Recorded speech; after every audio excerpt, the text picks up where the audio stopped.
you're very vocal dito sa, I think, matagal nyo nang sinasabi na may mga komento kayo tungkol dito sa impeachment laban sa pangalawang Pangulo. Ngayon, bumoto na ho yung Committee on Justice at wala talagang yun hong buong komite ay bumoto.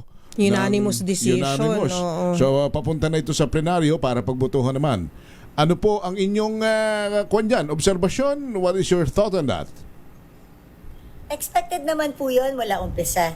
Dataka nga ako, ba't pinahaba pa nila eh. So that is something that I really don't know why it has to go through that. Dahil first time lang mang nangyari to na may inform, may in substance, may in ground, tas probable cause. That has never happened in the history of Congress. This is the first time that we're dealing with this. So I don't know kung bakit ba, but everybody knows naman yung body language pa lang ng lahat kung ano na ang patutunguhan nito.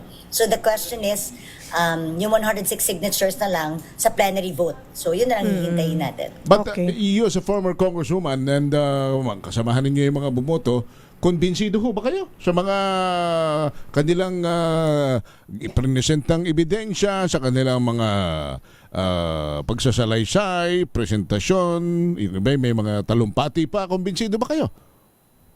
Kasi pag iniisip ko, if evidences are really strong, then we didn't really need to go through with this circus. I mean, dito sa nangyari sa Justice Committee. Kasi hindi ka transmit na, confident ka na i-transmit, di ba? If you're really confident dun sa strength of evidences that were forwarded or that was submitted to the Committee on Justice. So, hindi ko alam, ano bang nililigawan ba nila yung publiko para maniwala sa impeachment?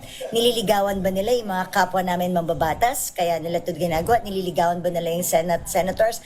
I really don't know. Pero at the same time, syempre parang naano rin ako na baka siguro kulang pa sa substance talaga yung impeachment complaint kung bakit pinaha. But I'm just saying na if talagang convinced sila siguro as to how heavy it is, it shouldn't have taken that long to transmit it to the Senate.